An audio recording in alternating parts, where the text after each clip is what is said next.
Nie daj się uśpić, czujnie! On będzie spowalniał tą walkę, ty musisz zacząć narzucać tempo.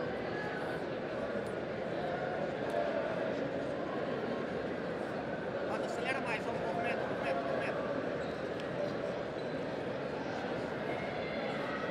Vai vir da perna e vai movimentar.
Porra!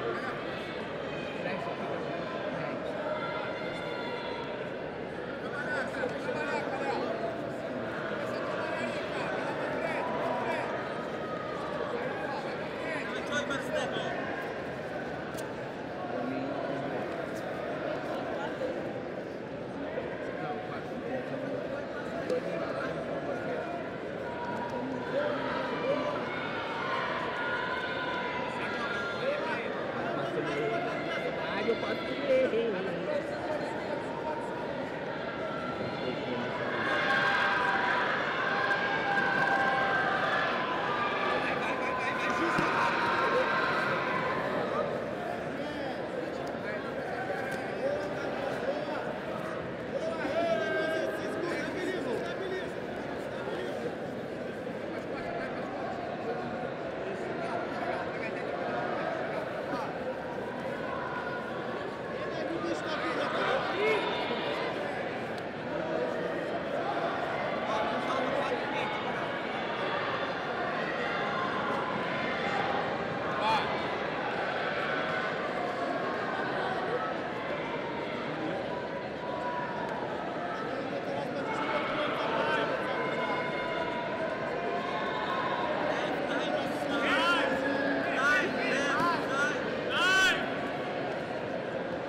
Achou, senão é uma opinião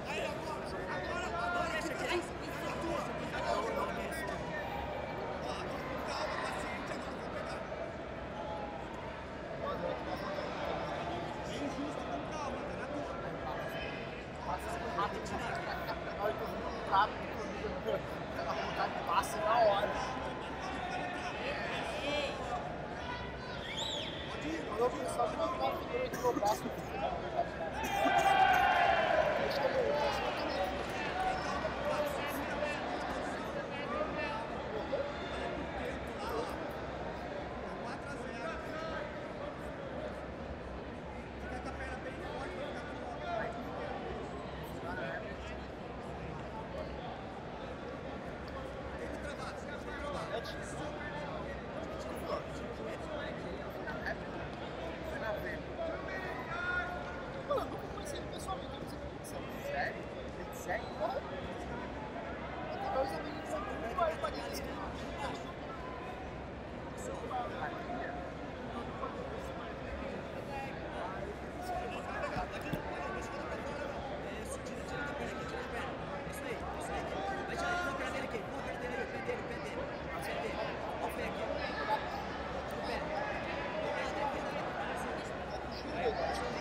Ese jueguito de llama de las manos.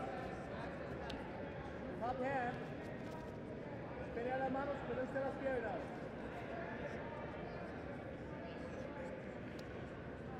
Si levanta una pierna a él, no puede subir.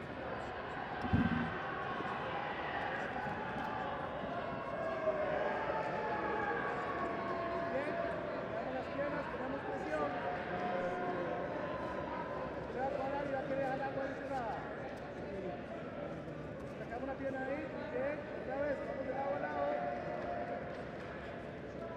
Vamos de lado a lado, man.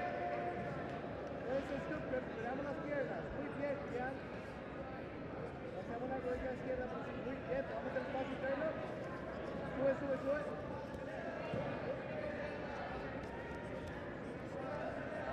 Vamos peleando por dos.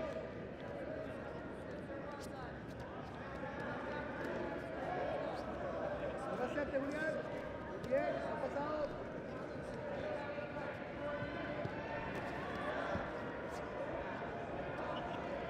Suba, vamos a hacerte. Sigue respira, scramble to your score. Scramble to your score, sale por atrás. Alinea la columna, hustle to your score. Bien. Shake, shake, shake. Mueve la cadera, lo puede botar.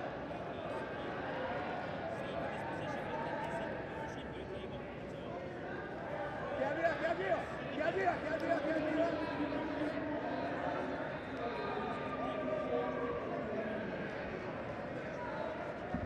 Hacemos las piernas al mismo lado. Bien izquierda, ya puede pasarle por otro lado. Eso, así está. Bien. Ahora empecemos a ganar espacio. Puede hacer su contragolpe.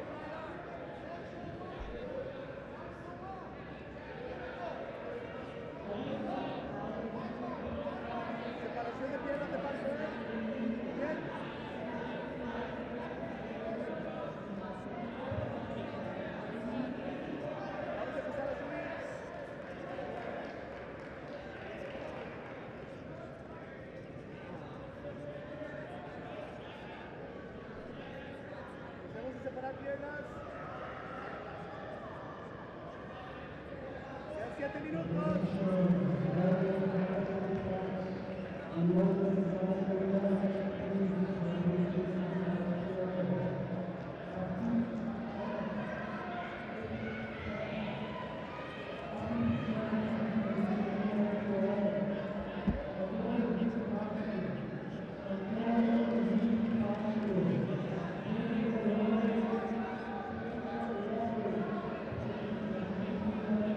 Ese lleva las rodillas al suelo, Julián.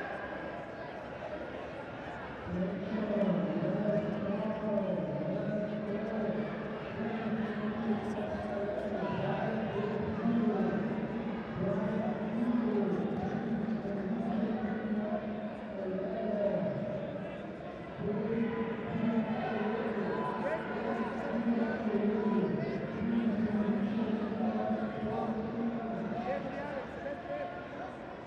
Acuérdense la de Giancarlo, el tobillo lejano.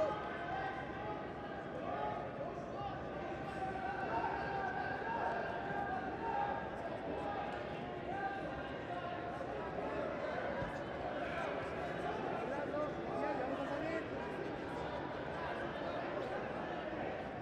Vamos a salir, la línea de rodilla. Vamos a escapar. 6 minutos.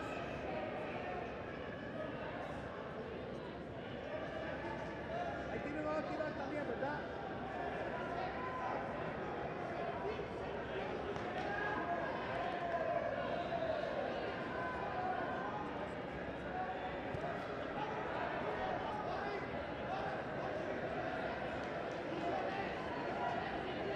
Cinco minutos y medio.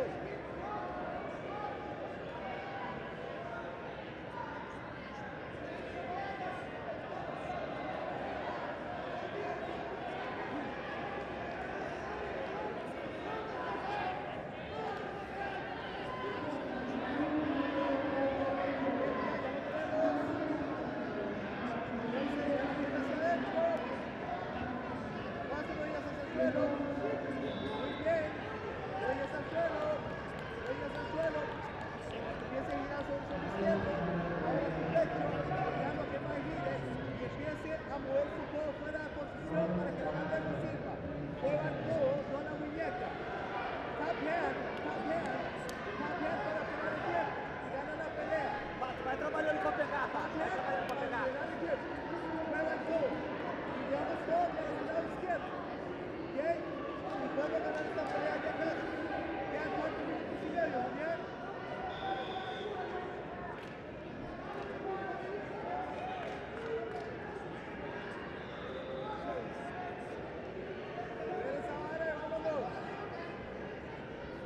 Empieza a moverlo de lado a lado para que tenga que escoger, porque ahorita tiene la base de ese lado en la calle libre. Si lleva su cadera derecha al suelo, tiene que cambiar su base. Isso, mantém a pegada na mão dele aí, com calma pra ajeitar essa perna. Utilice la mano derecha para agarrar la rodilla y golpear la rótula.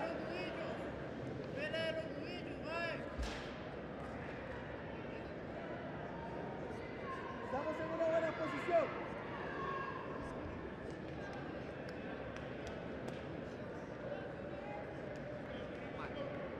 Será bueno, Julián. Continua, Pato, continua. 3 minutos y medio. Agora. Vai agressivo. Vamos pegar. Trabalha agressivo, vamos pegar. Continua, isso. Vai no joelho primeiro. 3 minutos y medio. A exposición del talón. Continua. Bien, ataque. 3 minutos, ya, vamos, 3 minutos. 3 minutos. Vamos para arriba. Le damos puntos.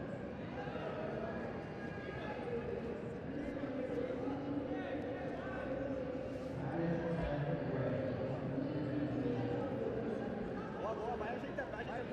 Debe esa pierna, sube por los puntos y empieza a pasar. Julián, vamos los puntos. Boa. Vai indo pra pegar. Bien, se sube, va.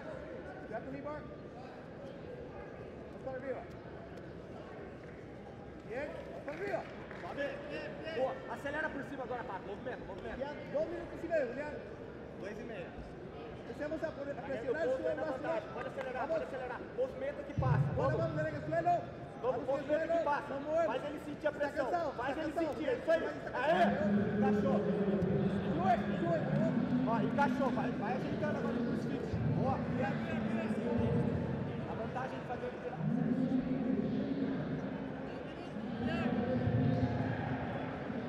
Vai.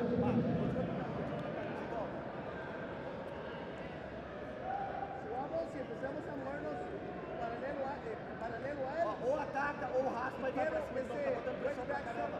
Vamos, continua desenvolvendo. Empezamos a movernos, Julián, no hay tiempo. Queda minuto y medio, tenemos que movernos, Julián. Pasa la guardia y gana. Vamos, queda minuto y medio, tenemos que movernos. Hay que arriesgar. Tenemos que movernos. Vamos. Empecemos a poner presión. Vai, ó, roda pra dentro que vai pegar. Bueno, si mete la rodilla derecha atrás de la cara, ya puede empezar a botar. Roda pra dentro que vai dar pra pegar. Queda un minuto 10, vamos, ¿vale? Vai no joelho aí, se der. Pelea la muñeca a él que está bajo su rodilla. Es el único riesgo que trabalhando. tiene esa mano. Es hora ahí. Minuto. Vai, galera, as crianças estão abertas. Pá, continua movimentando o quadril, ele tá travando o seu quadril aqui, mas continua. Continua. Vai chutando, isso, vai chutando que vai sair. Ele não vai poder ficar aí, ele vai perder a luta se ele ficar aí. Isso. Vai, 40 segundos, Julián, vamos. Vai dar pra ir no joelho aí, ó. Vai construindo o joelho,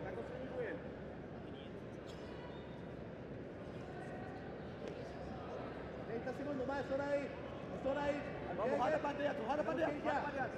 Julián, tenemos que ir ya, vamos. Es hora amor, ¿no? Baja presión, trate de tomar espalda, movámonos ya. Julián, no hay tiempo, hay que ir ya. 20 segundos. Hay que ir ya.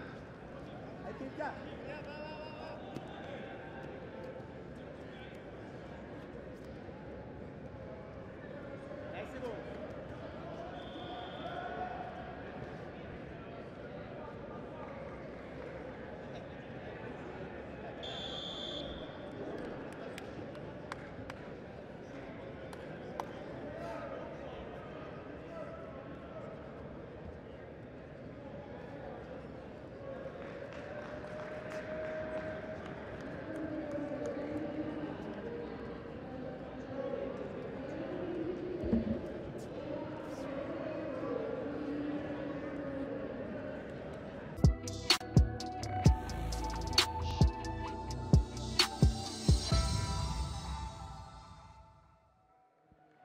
We are back at the 2023 World No-Gi Jiu-Jitsu Championships.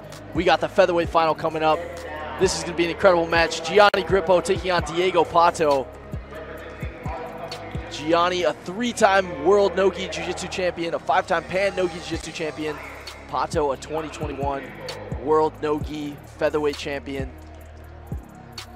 Gianni coming into this match with 3 fights, 3 submissions. Got a beautiful Katagatame in the semifinal against the always tough Marco Mendez. Double pull to start this match. Gianni realizing that he sat a little bit later than Diego. In the event that 2 people double guard pulled, the referee will look at his watch. It'll start a countdown of 20 seconds. But in this instance, Diego Pato pulled first, so it is just considered a normal guard pull. Talked a lot about Pato's leg locks, his leg attacks. Uses the threat of one to come up on a sweep to score 2 points early in this featherweight final. Lately, Diego Pato has been competing across many different rule sets, holding a victory over Diogo Hayes recently, who's #1 to get the title there.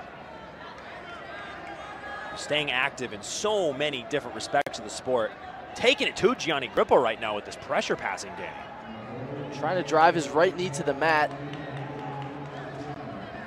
Gianni framing on the knee. Good recovery by Gianni Grippo.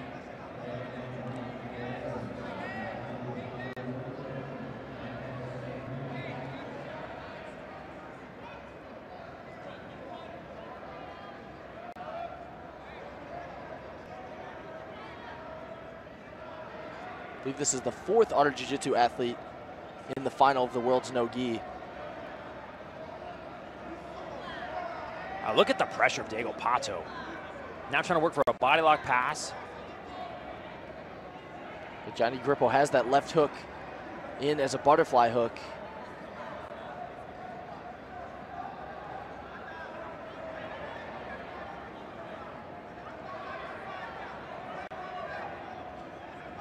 Pato staying really tight.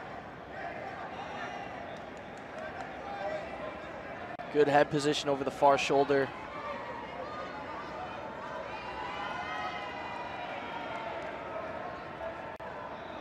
Body lock.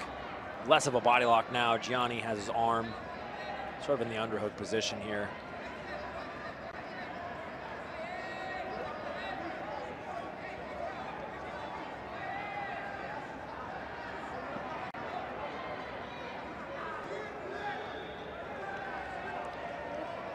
Pato staying tight in this position. Try not to give Gianni any space to recover his guard.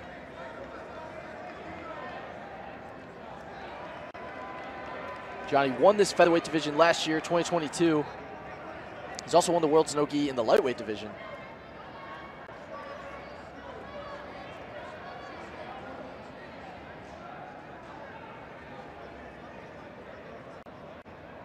Diego slowly trying to work to that left side. Yeah, trying to clear that right leg.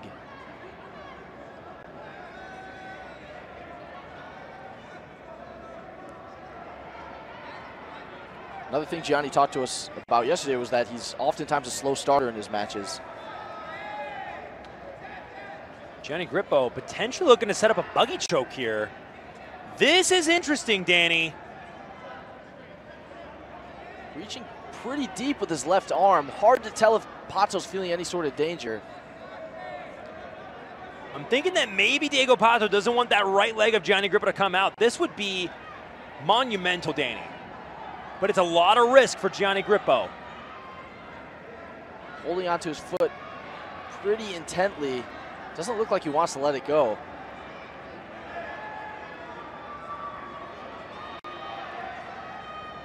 Gianni really trying to get that right arm out of there. Yeah, Pato trying to step on Gianni's right arm to try to prevent him from using it to clear that right leg. Oh, and there the right arm's out. If Gianni's able to get this right leg out, he has a very unique chance, and there we go. Has to let go. Man. Oh, Pato gets his knee through, past the guard, gets 3 points for the guard pass in this featherweight final. He's up 5-0. Gianni's going right back to that buggy choke. But Pato wise to it this time. That was a very high risk, high reward option for Gianni Grippo to go for here. Now down by 5.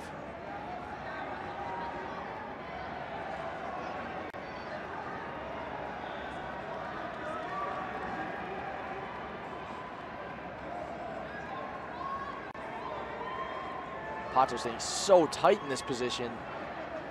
Notice Pato has completely taken his head to the other side of the body versus Gianni Grippo now in response to that buggy choke attack. Now trying to go to the knee on belly. 2 more points for Diego Pato. Right back into the side control. Gianni recovers his guard. Now Gianni Grippo is going to have to turn up the heat here to make back this large deficit he finds himself in.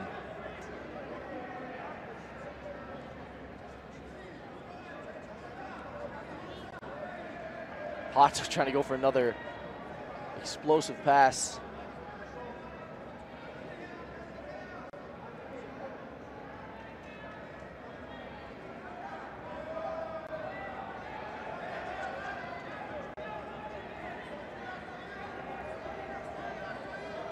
Gianni doing a good job with that left knee shield. Inserting a butterfly hook.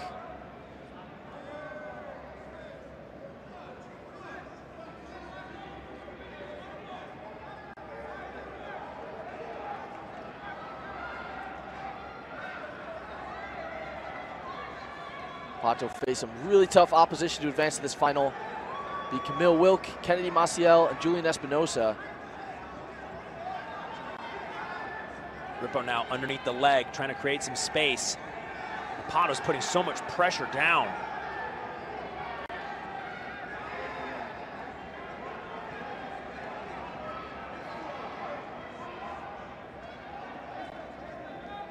3:20 left.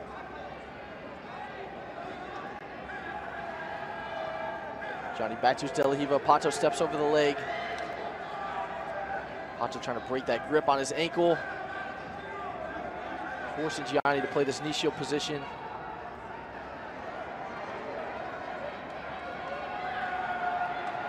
Three minutes left. Diego Pato leading Gianni Grippo in this featherweight final by a score of 7-0. Got a sweep guard pass, knee on belly. Johnny in a good position to potentially sweep now.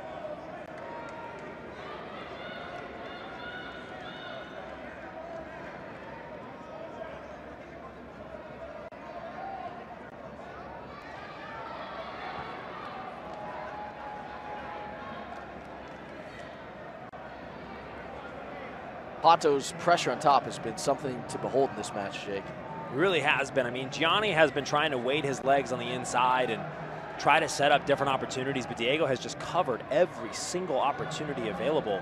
2 minutes left, and Gianni hasn't made significant improvements to his position to try to make back the 7-point deficit he's in.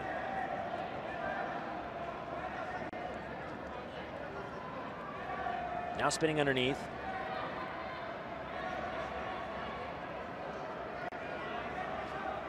Trying to wrap up the leg. Look at Diego Pato able to step out. Just 1 minute and 40 seconds left. Diego Pato on top, maintaining his 7-point lead. He won the world's no-gi in 2021 in the featherweight division, aiming for his second title.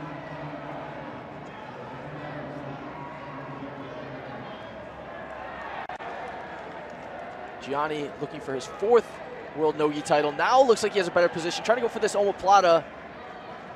Pato gets out of it. 1 minute left. Diego Pato looks all but secure in his position as the 2023 IBJJF no-gi world champion. We'll see if Gianni Grippo has any fairy dust he can sprinkle on this match to make this happen. Looks like Pato might get another guard pass. He secures it. 3 points. Johnny recovers the half guard right away. Johnny looked like he really wanted to go for that buggy choke just one more time, throwing that arm over the head.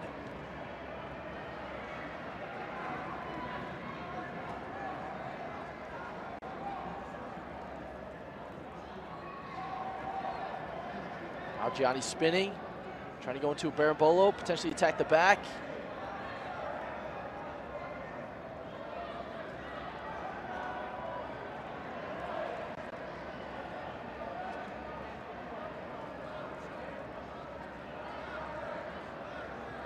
It looks like Diego Pato is on his way to his 2nd world no-gi title. Time runs out. Diego Pato is your featherweight champion here at the 2023 World's No-Gi. Gets his 2nd title, has 2 fingers in the air. Beautiful performance from Pato. He just looks so secure in every position, Danny. He shut down all of Gianni's options. Really, a large part of the points scored in that match came off of Gianni's willingness to go for that buggy choke and to give up that passing position to go for the choke. Diego responded to it, defended. It looked narrow at one point or another, but since then, he just wasn't able to make back that deficit. Yeah, we talked a lot about Pato's guard. That match was more about his passing. Showed Absolutely. Just how well-rounded and how great of an athlete he is. 2-time gi world champion, 2-time no-gi world champion, Diego Pato. Now we're going to take it to the medal podium.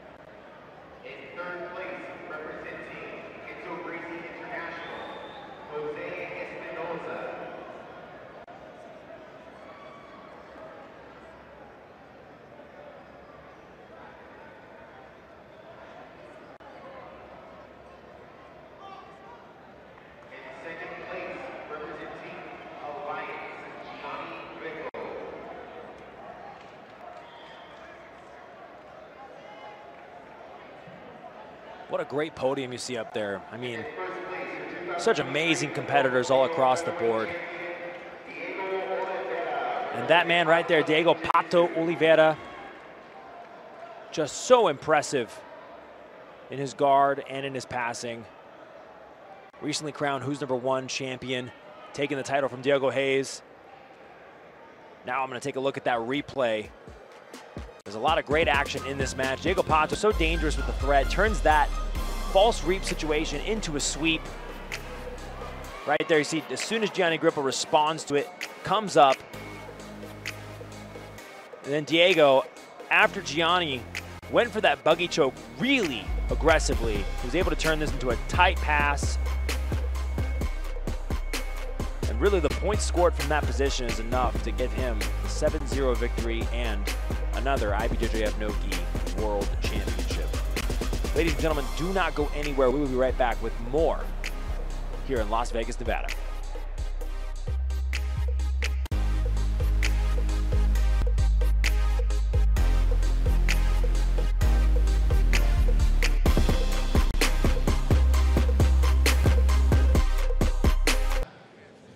First, out of the blue corner, he is the reigning featherweight champion for Who's Number One, training here in Costa Mesa for the art of jiu-jitsu, Diego Pato. Diego Pato Oliveira, the reigning 145-pound champion of Who's Number One. He looked very, very good on his last outing. It's unfortunate that Baby Shark got hurt, but man, oh man. So solid. Solid on the legs, just solid everywhere. Really entertaining.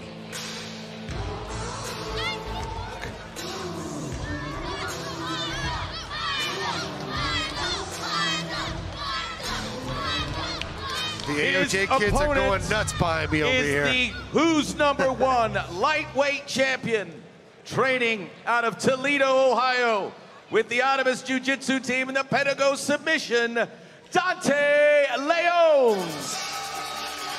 Dante Leon, the lightweight champion of Who's Number One, makes his return in this exciting matchup. It's champ versus champ, Sean Williams. Yeah, Pato's moving up, trying to take Dante's belt right here. Well, what a task Pato has in store for him tonight with Dante Leon. Let's take a look at this tail of the tape. Dante Leon, 28 years old, 5'8", weight at 155 pounds even. Diego Pato, 24 years old, 5'4", weighing in at 153.8 pounds. This is it. This is for the double championship. If Pato wins this, he'll be a double Who's Number One champion. If Dante wins, he retains his title and wants to eventually go to 170. Yeah. This would be our first two-division champion, is that right, Ricardo? Is that right? I believe so. Immediately, Pato pulling guard. Pato known for some very, very deadly leg locks. Yeah, but I must say that Dante has looked incredible lately. So yeah, very, very good. So we'll see. But both have Pato gonna get underneath and looking like he wants to fall sweep. He's trying to get underneath on that far leg.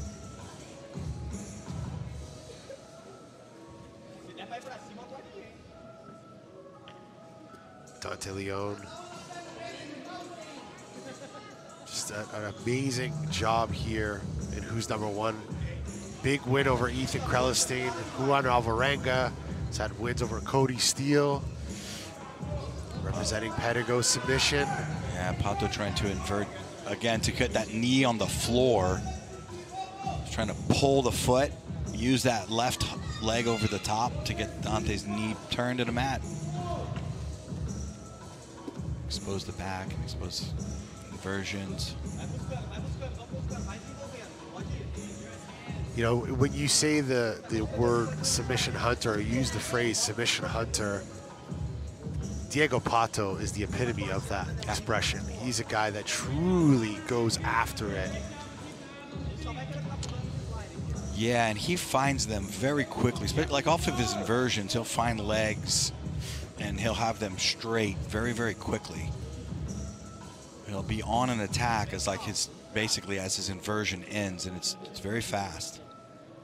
Recently had that big win over Diogo Hayes, Baby Shark. Yeah. And who's number 120?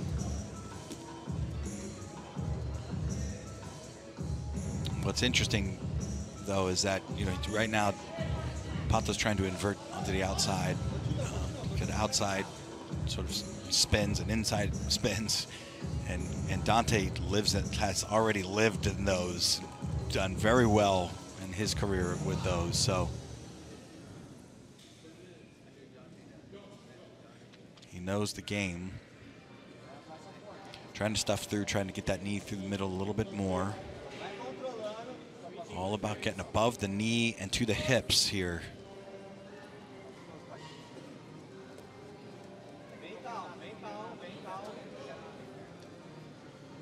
Just gonna try to go on a straight foot lock, or that toe hold, that modified toe hold. Now that thing can hurt, but there Pato's in on the leg. Sort of into the K-guard style. He's got his knee line. He had his knee. Yeah, there you see. He yanked that knee line in there. That's something that he's very good at. Is all of a sudden, wham! He's able to get above the knee when it looked like I didn't really have this. All of a sudden, he did. Yeah, he's very good at in that department.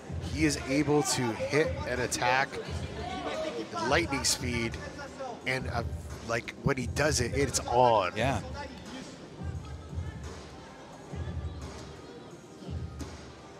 It's funny, you know, Diego Pato, you know, very quiet guy, but after his last Who's Number One match, he actually called for this match. He said, I want to go up, I want to fight for the 155 belt, I want to be the champ of Who's Number One. And it's a match that we were discussing. We originally had another opponent for Dante Leon. That opponent had to withdraw from the competition. We called up Pato, and immediately he accepted. And it's great to see. Not a lot of, especially champions, want to step up in weight divisions to take on other champions, but Pato did it. And Dante, you know, he said, you know what, it'll be a good scrap. Let's do it. Yeah. Now watch Pato try to get Dante's knee to the floor using this sort of like scooped De La Riva. But Pato almost had there's one. He created a little bit earlier almost an access to Dante's back. That was interesting. Didn't really work out to anything, but they're getting around now. This is a heavy pace for Dante to be playing with. If he's going to do this for 15 minutes, it's a lot of movement, a lot of countering, a lot of pressure. Yeah, right now he hasn't really found a way through this position yet. Not been able to really get down and get above the knees. Hasn't really tried to go around yet. Pato trying to get out, hold that back heel. I would say that he probably he's gonna, at some point, if he can create that angle, circle that right leg. If he can get that ankle, circle that right leg behind, go back, butterfly hook. So we're just over 5 minutes in this match. So far, Pato, I think, has been the only Judges' one favor, submission attempt. blue. Yeah, he's getting the judges' favor so far.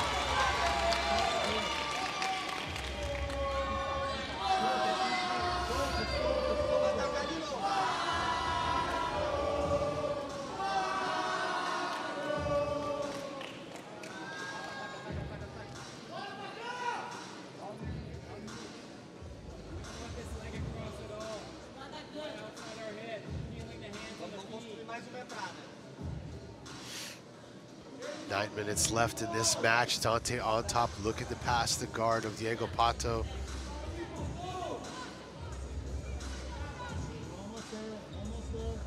Dante's had just an incredible year, competing many different events. AIGA, IBJJF, you know, just all different formats. Pato gets to the top position now.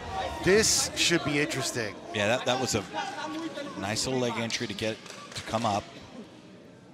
And he finds himself now knee shield for Leon. And I think he's got a right hand in between the leg there trying to scoop, but That crossface from Pato will slow that down. Dante with Ooh, nice right on a straight footlock. He got on that quick. Got on that very quick. Saw a little grimace in the face of Dante Leon. Diego Pato had a nice little bite. Did.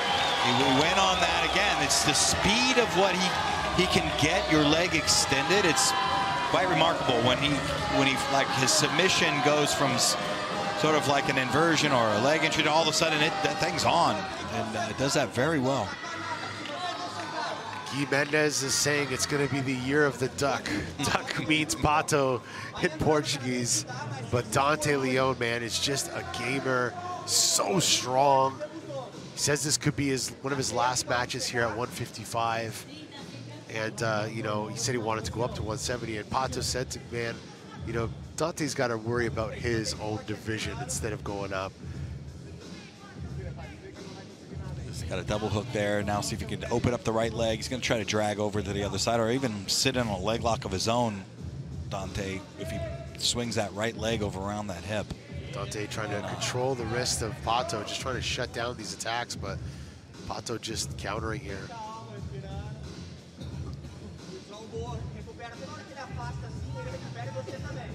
Man, Dante has had an incredible year. Like I said, we've seen him at AIGA, we've seen him at IBJJF events, we've seen him here at Who's Number One. But the match is not going like a normal Dante Leon match today. So it's very interesting, and I don't know if that's the specific strategy that Dante has, or has Dante thrown him off his game a little bit. He's having a hard time cracking the shell. Pato again on the heel. He got it. Oh, and Diego Pato just submitted Dante Leon. Are you kidding me? Diego Pato is your winner. Wow. Whoa. I mean, it just, again, we talk about, he got in on the heel and it was on faster than Leon could begin his counter. And just left his, well, I think that might have been his left leg. I'm not sure. He left the leg behind, left it by the hip. And then Pato was in on that, sucked it up. You can Take a look at that replay here. Watch Leon's left leg. He left that leg behind. Goes in on that heel. Outside leg position.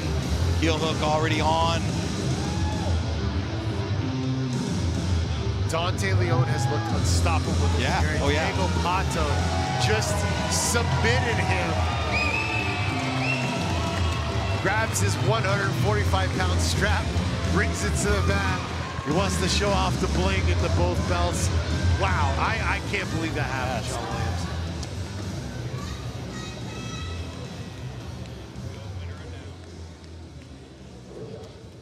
The official decision, the winner in the blue corner and new lightweight Who's Number One champion, Diego Pato.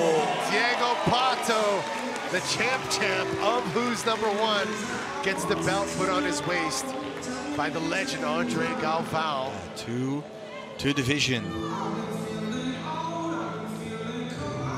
And you know, these matches, these two guys are so closely contested. You never know. They're lightning fast. Amazing job by this young man. Let's kick it over to Kendall Rosie for a word with our winner. Perfect. Okay. Diego Pato here is the second ever two-time belt holder in 2 different weight classes. How does it feel to make some history here tonight? Heavy. You know, I mean, I have been like a fighter like in the buff division, 155, 145. I think I don't feel like too much the strength or the weight. I mean, I walk like almost around the way, so it's nothing special, not like change a lot. So, yeah. So do you plan to continue to defend 2 different titles at the same time? Let me take a rest a little bit. Tell us about what was going through your mind in those leg entanglement positions. There was a pretty tight one early on. There was an escape. Was that the game plan coming into this match? Is that where you were looking to be, or did it just happen to work out that way? Yeah, a lot of you guys know about my game. and then I always looking for the submission, and then I will not like stop until get it, or like the real attempt to the leg. So excuse me, and then yeah, I was ready to fight like that, like into the end. So finally, I get I find the right spot to post myself and then get the submission. So I'm happy. Now you have a very loud presence here in the crowd tonight. Can you talk a little bit about what it felt like to have that support here? We got a lot of people here cheering you on. You heard that in the match. Is there anything you'd like to say to your teammates here supporting you? I mean, I changed for AJ. I changed like, hey!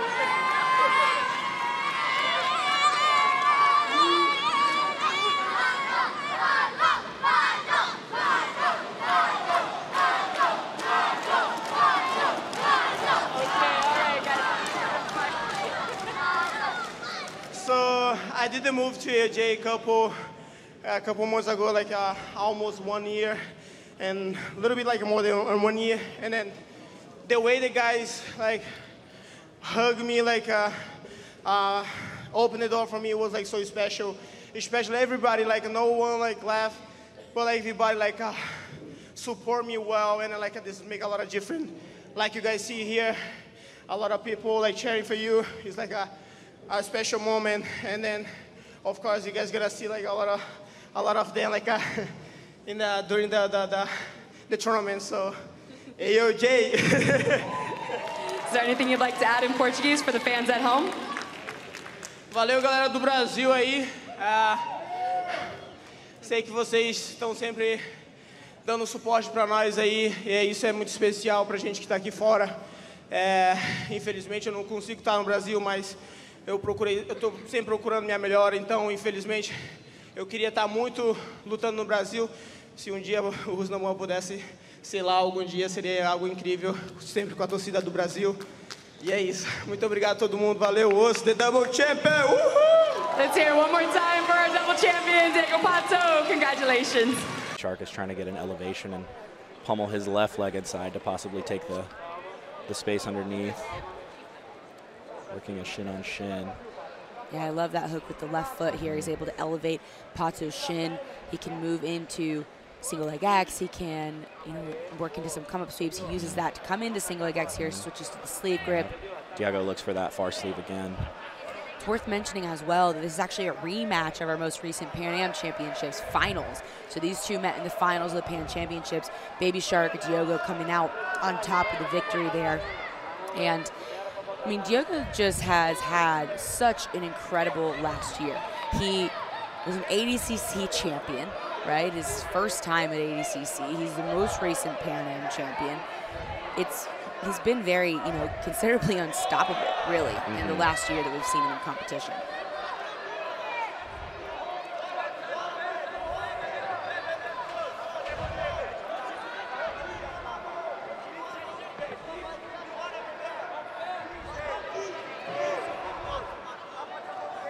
Pato driving that right knee down, really heavy to the mat. It's going to make it really hard for Baby Shark to play his single leg X here, looking for a backwards tilt on the arm.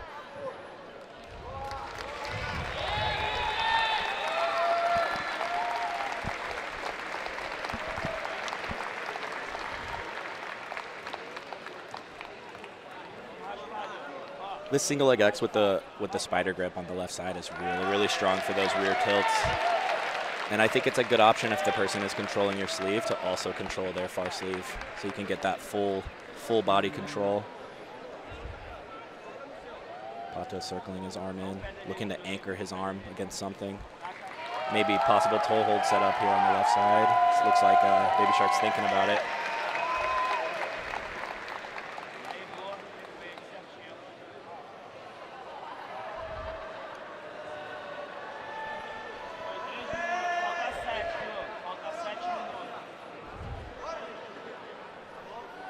That is a consistent theme that we see here with this spider lasso in some of these smaller divisions especially. It's a very frustrating position for the person on top because even though Pato's doing the right thing to close his right elbow in and bring his knee in, connected with his elbow to avoid extension on the right side. He also has to worry about the spider on his left arm. And so if you defend one, oftentimes it opens up the other. But now that spider is free, so he has a little bit more of an opportunity to use that left hand to start initiating the pass.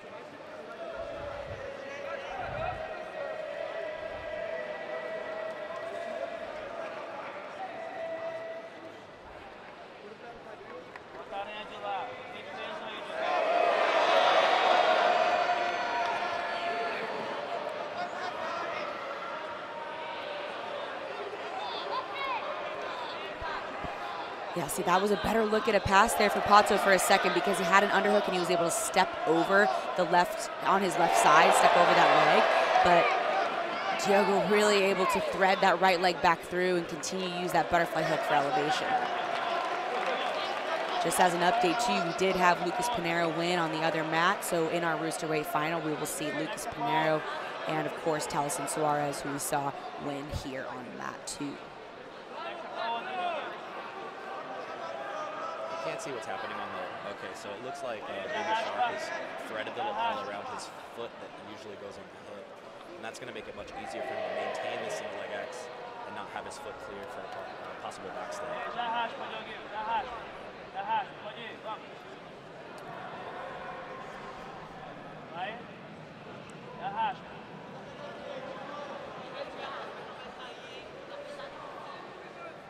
And notice too that, big come up sweep here on the hands on the pants. And he gets the 2. Wow. That was beautiful. So, such insistence on continuing to control the pants on both sides really made it difficult for Pato to bring his legs back and sprawl in any sort of meaningful way. But as I say that, you know, Baby Shark seemingly not too insistent in staying in the top position. He sat right back down to more of a neutral 50-50 style guard, double-seated guard, not 50-50, and allowed Pato to come up on top. Yeah, I think that was interesting because I think, like, if the score was even and Baby Shark didn't have an advantage, that would serve him to maybe come up, score the advantage, and then get a 2 later on. But here, he just kind of teeter-tottered and gave the 2 back. Looking for a toe hold here, yeah, pushing that toe down. Yeah, it's interesting. I mean, if he does put 2 on the board, then he is in the advantage seat, so then he'll be winning. But it seems with 4 minutes left that he must have extreme confidence that he can sweep Pato at will. Because he's going to have to time that really well.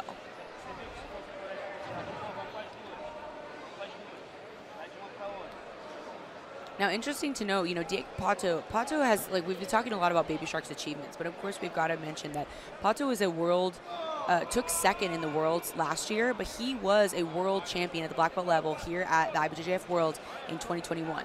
Then in 2022, he took second, so now he is looking on making his 3rd finals in the black belt world championships, while Diego is looking to make his 1st because took 3rd last year. Baby Shark has a double leg control now. He actually underhooked and went to the other side, so we could look at him possibly coming up again, trying to score another 2.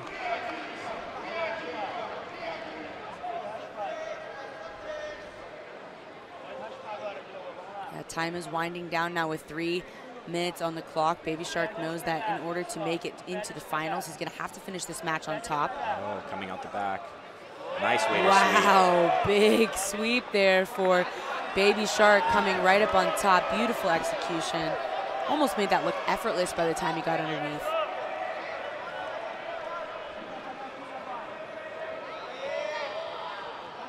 This is going to be a really strategic end to our match here with 2:20. We're going to have to see who finishes on top, because whoever finishes on top will be the winner of this match.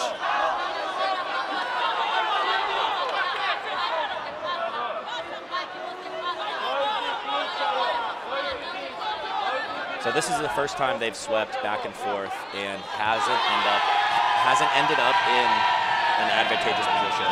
So Pato might be able to get something going here. Oh, big passing pressure here. Looked for a second like he was going to be able to come all the way around to the side on the left, but Pato able to thread his right leg through and keep that leg active enough to defend the pass of Pato.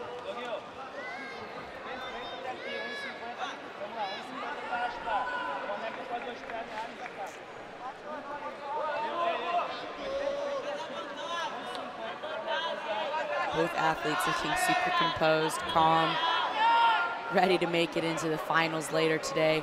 Good poker faces. Good poker face. I'm not tired. But it is an interesting place to be because both of these athletes have shown that they're able to sweep each other, okay? That has been very clear. They're able to trade sweeps back and forth. But once the time starts winding down like this, and we know that whoever sweeps last wins, whoever ends up on top last wins, it'll be interesting to see if the strategy changes. Oh, wow, and as I say that, we have a bit of a strategy change, don't we? We move right into a triangle there from Baby Shark. Pato doing a great job keeping everything crouched in, connecting his knees to his elbows, maybe even using that position to start to pass. Baby Shark looking to pull his leg in, looking for a K-guard entry. If he can get underneath, he's going to have a much better shot at sweeping Pato. Yeah, absolutely. He knows now it's go time. Now is not the time to hang out on bottom and wait to shoot your shot. We've got 1:10 left, and he needs to end up on top if he hopes to make it in the finals later today. 1 minute left to work. But now Pato having to look almost at some back exposure, not quite able to pull it through. Diego smartly switches his hips, but still in the bottom position. He needs to make something happen to come up on top. If he can look for those far pants, that's going to be a really good option for him. Right, I think that's what helped him get underneath last time, right, was scooping that far leg. Now this is very tricky. This classic 50-50 is very hard to sweep from, but he's able to come out the back. Now he hasn't scored yet. He hasn't scored yet. He may fall off the top. Oh. Whoa. Wow. That was some overzealous back jumping there from Baby Shark. He still has 20 seconds left. Really composed positioning from Pato, not freaking out in that position, but a big sweep attempt from Baby Shark.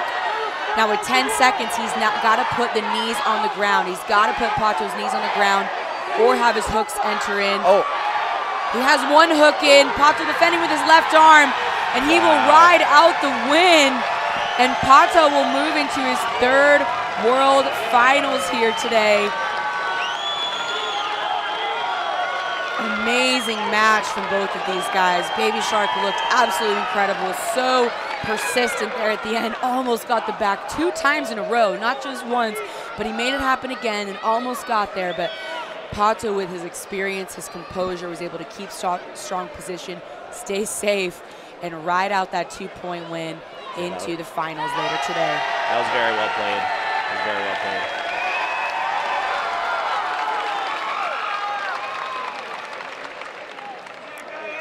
Let me see a quick replay. Estamos de volta com o Mundial de Jiu-Jitsu da IBJJF, voltando direto com ação a todo vapor entre Meyran Maquiné e Diego Pato. Meyran Maquiné que já conseguiu uma queda logo nos primeiros segundos do combate. Já marca 2-0 para cima do Diego Pato. Meyran Maquiné, o atleta de kimono branco nesse momento, passando a guarda. E o Diego Oliveira Batista, o Diego Pato, atleta de kimono azul. Meyran Maquiné representando a Fratres. E o Diego Pato, atleta da Art of Jiu-Jitsu. Esse combate que é válido pelo título mundial na categoria peso pluma. Carlos Arthur Júnior, este que vos fala, com comentários do professor faixa preta e campeão mundial, bicampeão mundial, Caio Terra. Tá aí duelo de peso pluma. O Meyran já conseguiu a queda no início, marcando os 2 pontos, saindo na frente, faltando um pouco mais de 8 minutos para o fim da luta. Meyran Maquiné aqui é o atual campeão dessa categoria de peso pluma. Diego Pato chegando para ameaçar o reinado, atual reinado de Meyran Maquiné. Professor Caio Terra, 2 atletas de habilidade incontestável, né? Tanto o Diego Pato quanto o Meyran Maquiné. E a gente já vê ali o Diego Pato fazendo a sua guarda. O Meyran Maquiné não costuma parar por cima. É um atleta muito ofensivo, tá sempre colocando giro nas lutas. Mas o Pato também é um atleta que não para por baixo. Sim, de fato. Então a gente tem uma promessa aí de um combate bem agitado. Eu não gosto de falar quando é claro que a gente vai ter um combate muito agitado, que às vezes eu zico a luta. Aí eu falo assim, vai ter um combate super agitado, aí acaba ficando bem cerebral estudado. Difícil até de zicar, hein? De fato, nem se eu fizer toda a força eu vou acabar zicando essa luta aí. De fato, um duelo que vai ser muito movimentado, agora eu vou cravar. Muito movimentado aí entre Diego Pato e Meyhan Maquiné. Diego Pato já subiu, empatando o placar em 2-2. Vamos ver como vai se desenrolar. Essa é uma luta que eu acho muito difícil de ter vantagens no início da luta. Pode ter uma vantagem no final, de um defender a raspagem, algo assim, mas sim, no início da luta vai ser bem difícil de criar vantagens, porque são dois atletas que não cedem vantagens. Eles podem até ceder os pontos, mas eles não cedem vantagens, porque eles sabem da importância da vantagem numa luta que é tão parelha assim. Sim. Porque são dois atletas de mesmo nível, né? Ambos já venceram um contra o outro, então, em lutas bem parelhas, né? Então, eles são atletas que não vão ceder vantagens. Sim. Eu acredito que possam ceder 2 pontos, mas porque são algo que possa reverter, mas no momento que você cede a vantagem, mesmo com 2 pontos, às vezes você está perdendo o combate. Tá aí agora o Meyhan Maquiné fazendo guarda ali na one leg. Diego Pato tentando liberar o pé esquerdo do Meyhan para conseguir trabalhar um pouco mais solto. O combate segue em 2-2, faltando um pouco mais de 6 minutos para o fim da luta. Lembrando que o Meyhan Maquiné é um atleta de kimono branco, está por baixo, e o Diego Pato é um atleta de kimono azul, está por cima.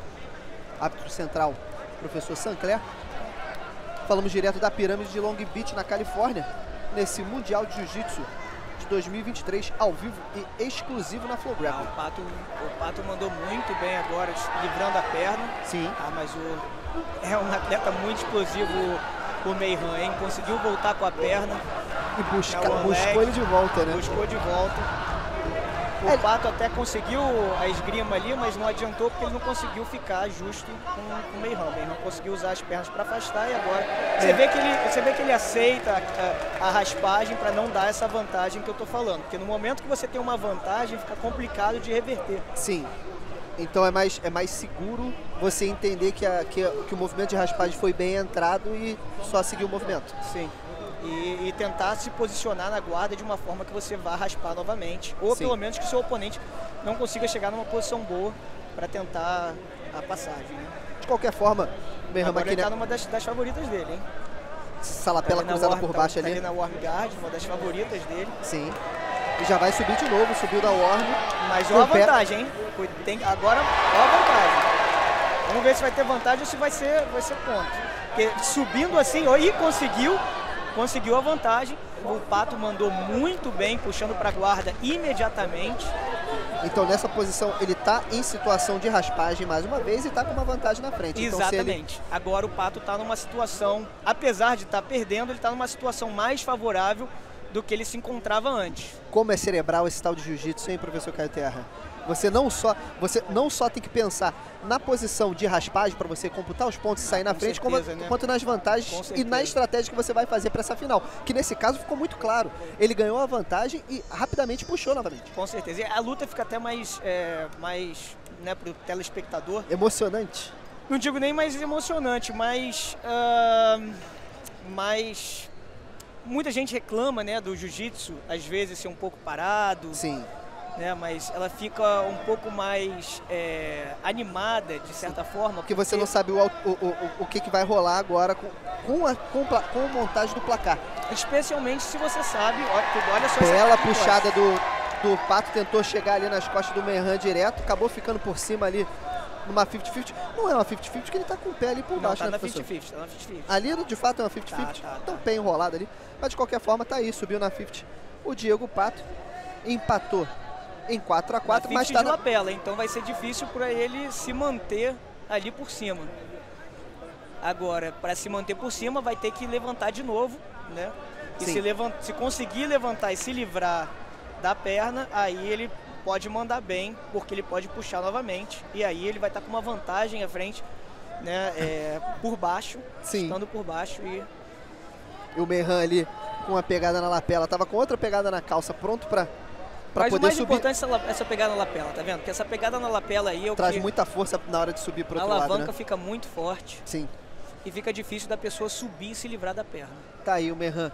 Agora você vê que o Pato tá fazendo a mesmo tipo de pegada. Ele mudou, olha só como que o polegar dele tá para cima agora na lapela. Quando o polegar tá para cima é que você tá atacando. Agora quando você muda o polegar para baixo, você tá defendendo a posição, você tá amarrando ali. Ele tá com o polegar para cima porque ele tá querendo buscar a raspagem, né? Verdade, quando ele puxa, ele torce assim, né? Quando ele torce para baixo é porque ele não quer que o Merhan quebre essa pegada dele. Mas agora ele não tá se preocupando com isso, porque ele quer subir, né? Ele precisa, e o Merhan muito esperto já em pé, porque sabe que se o Pato subir, ele tem a chance de livrar a perna. Tá, e os dois subiram com a lapela, os dois subiram com a Agora perna você vê que o enganchada na Pato lapela. puxa, porque se ele fica nessa posição, né, em pé, e o Merhan acaba botando ele para baixo, vai acabar ganhando ponto, né? Se ficasse em pé em 3 segundos. 3 segundos, exatamente. Então ele já puxa para, né, e o Merhan fazendo essa mesma estratégia de ficar em pé, porque ele está confiando no jogo em pé dele. Tá aí o Diego Pato ele é ainda. muito flexível. Diego Pato ainda tentando empurrar a perna. Esse detalhe que você falou é muito importante, né? Porque por mais que o Diego Pato tivesse subido... Acho que vai tentar fechar a guarda invertida agora, hein? Não, tentou, mas quando ele fica puxando a perna ali, ele fica quase tentando fechar a guarda invertida. Sim. Porque vai acabar sendo um dos últimos recursos dele. Voltando para o detalhe que a gente estava falando dos dois atletas levantarem enganchados ali com a lapela, o Diego Pato estava com a lapela do Merhan, o Merhan com a lapela também do outro lado. Sim, os dois estão. Aí quando os dois subiram, o Diego Pato sentou de novo com menos de 3 segundos para não configurar uma queda. E agora ele subiu com a perna dominada ali do Merhan. Vai ser ponto. Se ele levantar o tronco, vai ser ponto. Se o Pato levanta o tronco, vai ser ponto.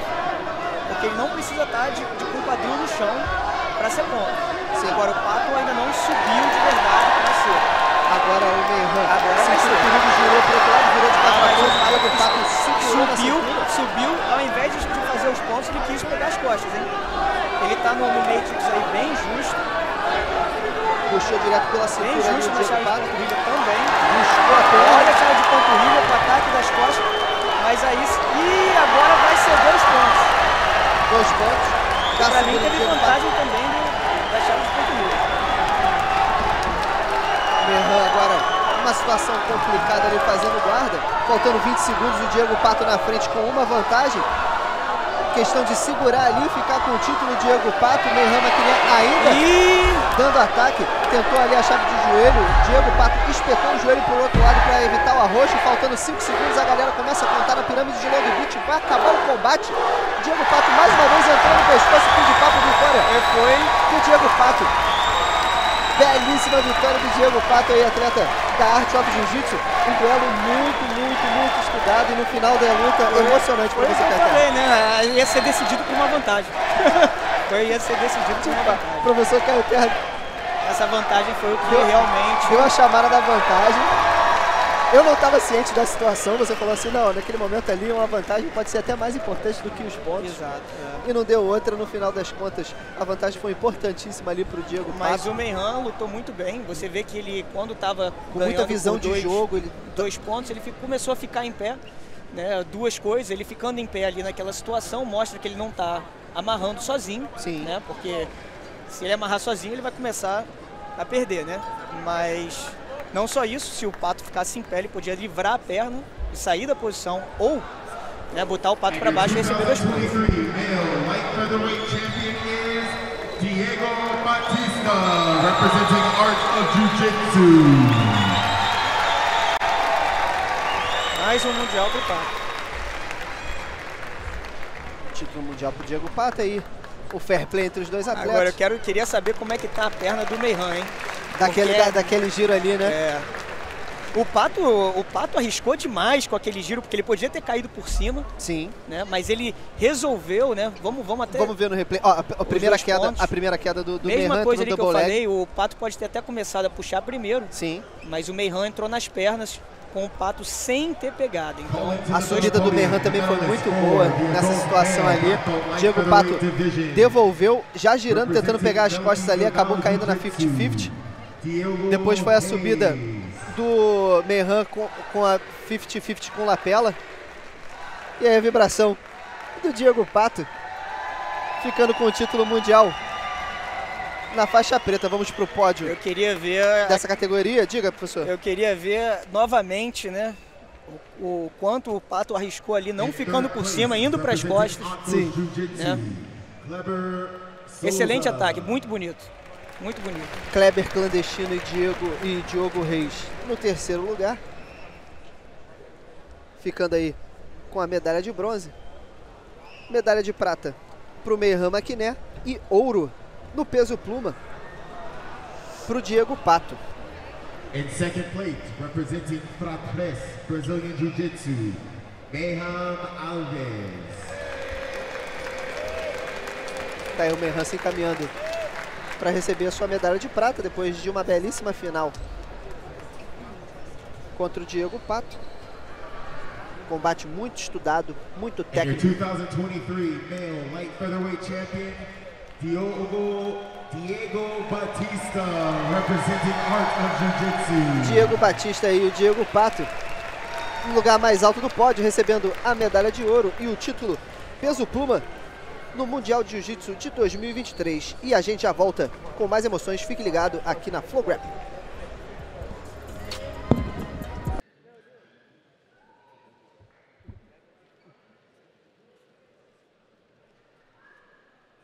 And in first place, your 2024 male cruiserweight champion, Dalison Suarez, representing Art of Jiu-Jitsu.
And now for the adult male light featherweight final, representing Team Boyd Urban in the blue knee, Malachi Edmond, and representing Art of Jiu-Jitsu in the white knee, Diego Oliveira.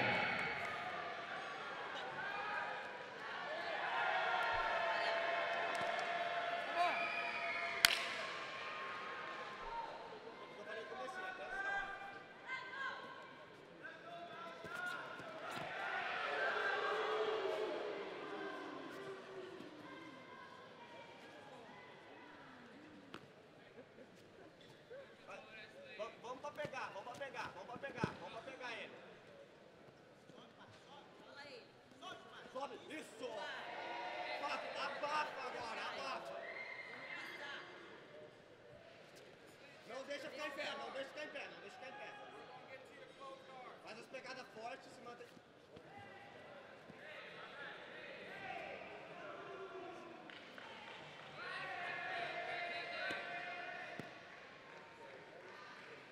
Ó, presta atenção, não cruza o pé, não cruza.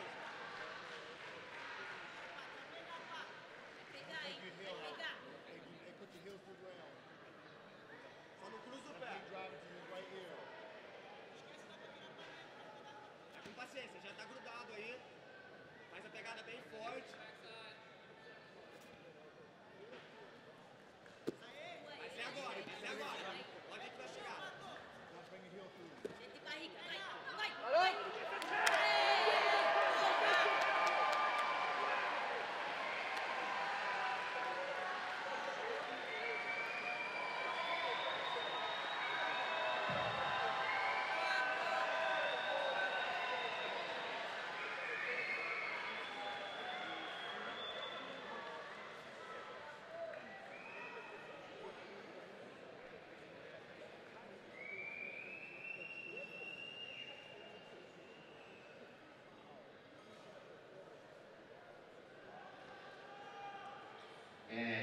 2024 Pan Male Light Featherweight Champion is Diego Oliveira, representing Art of Jiu-Jitsu.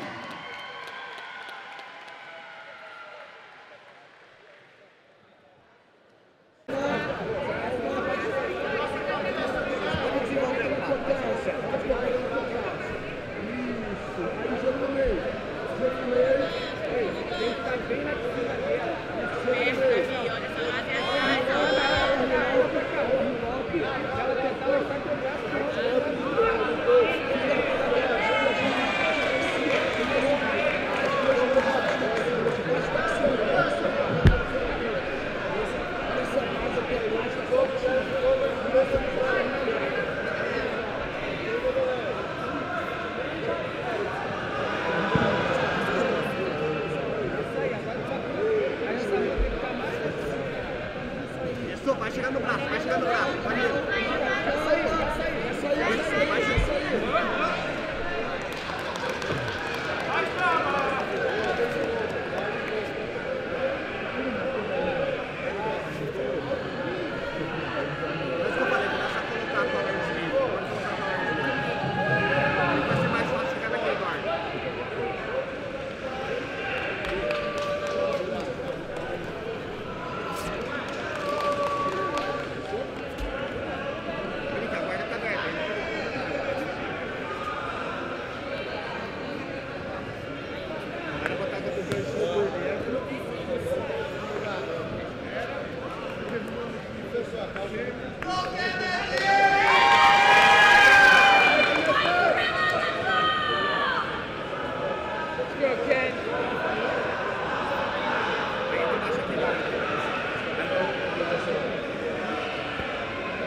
Master 4, male, black, overhand, Marcos Vinicius, Anthony Hall, Marcelo Figueiredo, Adam Thomas, please report the candidates.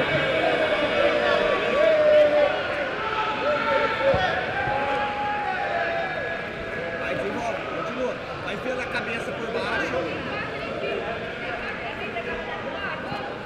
Vai chegando aqui, Mark.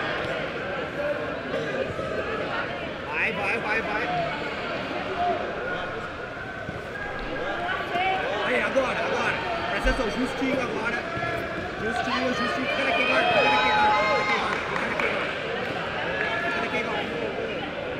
Isso, fica naquele Mark. Vai trabalhando o leg lock agora. Vai que vai na peça nas costas. Mantém o pé dele fora do chão.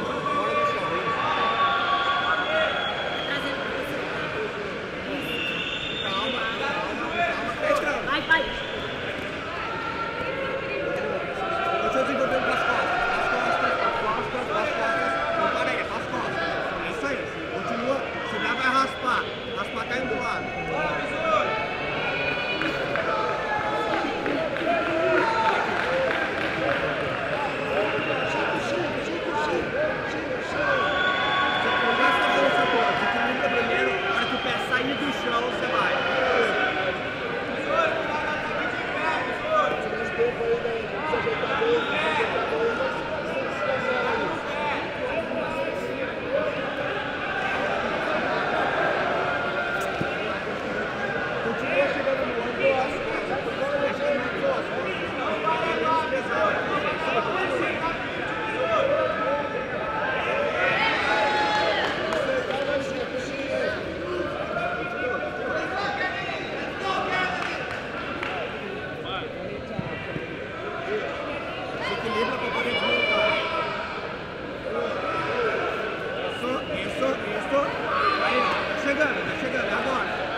Monster 4, Radio Black, Ultra Heaven, Marcos Vinicius Diaz, American Force Team, Diego Pato.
calça, bate a calça, bota o seu lanche, você já joga o joelho pra lá.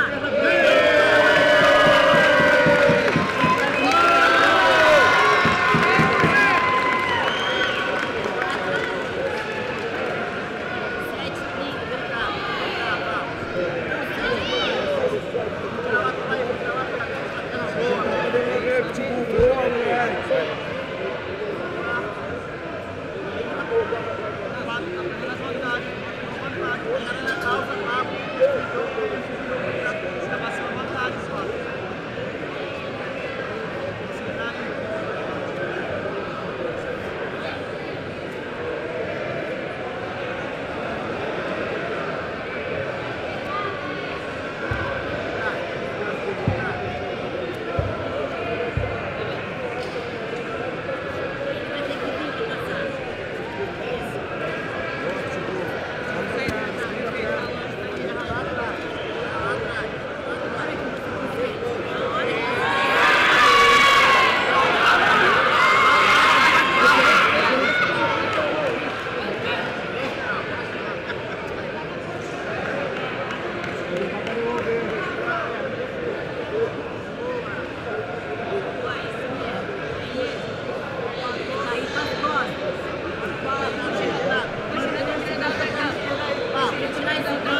Attention, Jorge Lima Silva from West Baja.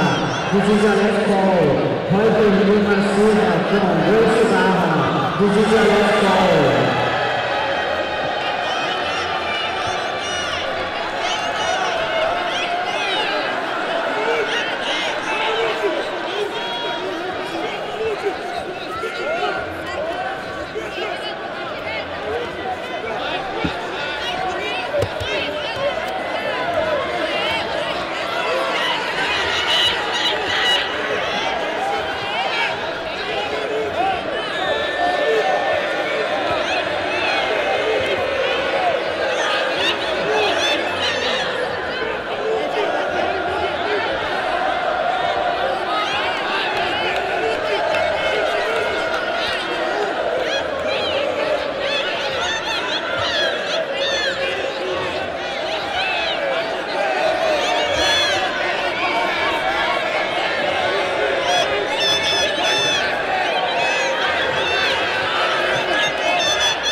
Attention, a green male photo ready from Mauro Correa from Alliance. Igor Ferreira from Luna. Please come to the podium.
please watch your movement on number 1.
On our hands. I mean, any time that Pato takes the mat, we are going to be super excited to see him. But talk about the interesting look at a 23 seed going with the #1 seed here in the semifinals. I mean, that's pretty insane. It is. It is. It was a great performance for Mateus yesterday. Had some great matches, and he deserved to be on that. I'll tell you, he did amazing yesterday. Had some good fights, and we see there he got 2 points right off the bat. I believe he had an early guard pull and came up before Pato. The referee just waved. Calling the 2 points back, right? 2 points. So, yeah, so he's very comfortable on top, which is it's one thing that I always like to see when I see the in the lighter weight classes, because we see a lot of guard pull, as you mentioned, in the other semifinal, the Bruiserweight semifinals. And I like it a lot when I see competitors that in the lighter weight class that feel comfortable on top. You know, it's not easy, and it's not easy to be confident enough to be comfortable on top with someone like Pato. Has an incredible guard, but you see that he chose to be on top, and he's facing probably one of the best guard players in the scene right now, and feels very comfortable on top there. Yeah, he looks really, really calm and stoic, and it's interesting watching the lapel play with Pato, because he has that lapel threaded through the back of the leg. He's going to use that to sweep, come up. Oh, but I spoke a little bit too soon, and Mateus was able to push the left foot down, or the right foot down of Pato, and come back up. Yeah, he overcommitted a little bit on trying to take that foot out off the lapel guard and kind of got off balance there. Pato had a really good job in trying to come up.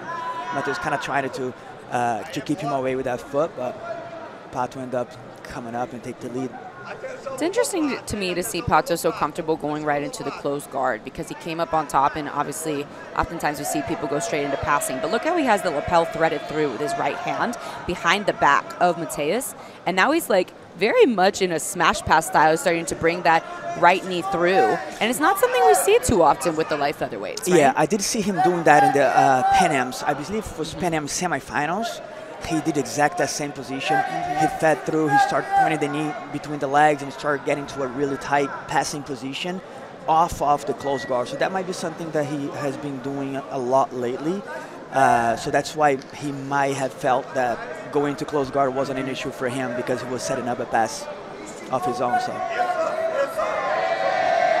Wow, really telling here the pressure that Pato's starting to pour on. Wow, big float over there. He almost was in a smash pass with the left knee behind the hip. He had his left hand behind the spine, and then right as Mateus tried to open his knee and his hip, he floated over right here into a very tight side control. And now moving over into, I was gonna say a mount, but his knees threaded behind the legs, trying to smash Mateus' knees together.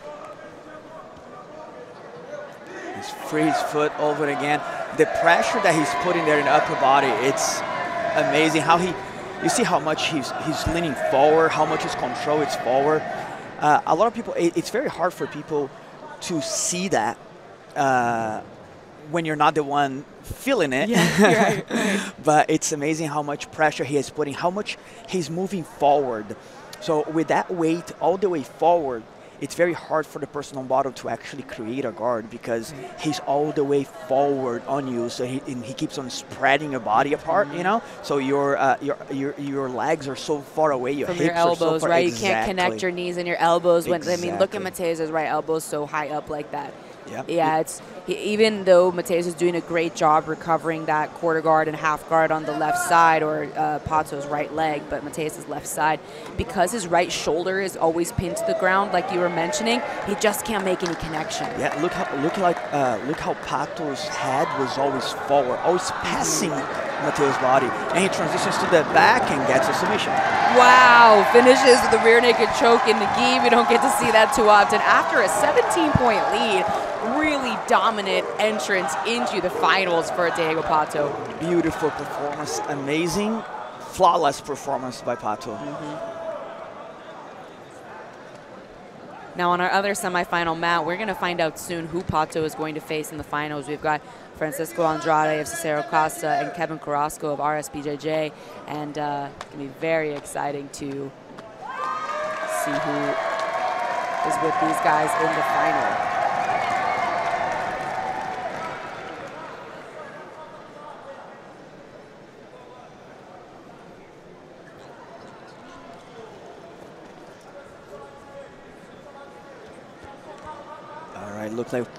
Look how Pato immediately moves forward and pinning the knees together, and that flow was beautiful passing. Able to turn a potentially bad situation to a very good situation with Bebeto Oliveira. And we now await, man, one of the most prolific gi and no-gi competitors in the scene today. Diego Pato Oliveira, as you can see right there, out of Art of Jiu-Jitsu, takes the mat. The adult male black belt light featherweight final. In the blue gi, representing Art of Jiu-Jitsu, Diego Batista. And in the white gi, representing Cicero Costa Internacional, Jonas Andrade. Diego Pato Oliveira, two-time world champion, won his first title in 2021, won his second title last year, 2023. Pato won a Pan title this year, has been very active in competition, taking on 2024 European silver medalist Jonas Andrade. Somebody we're very excited to see back in the mix here in America as well. A very technical competitor, a tactician, Jonas Andrade. But he's up against the dangerous Diego Pato. Diego Pato representing Art of Jiu-Jitsu. Jonas Andrade representing Cicero Costa International. Pato in on the crab ride. Oh, it's almost on the back already. Already Climbing his deep. way up. One hook for Pato. And with a choking grip. It's around the chin, but 4 points for Diego Pato in the Early first lead. 30 seconds. What a start to this match for Diego Pato. Looks like he has a deep grip, slightly over the chin of Jonas Andrade. But he's still able to finish from here. Pato throws his left leg over the shoulder. Oh my goodness, Danny. Trying to adjust the grip even deeper. Yep, readjusts the grip. He's in such a good spot. Oh, and you can just see the torque on that, on the chin of Jonas Andrade. Got Jonas's left arm trapped. You can see Diego's trying, every time he tries to adjust, he's trying to get over the chin.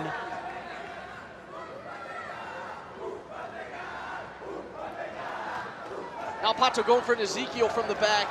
This is such a tight choke.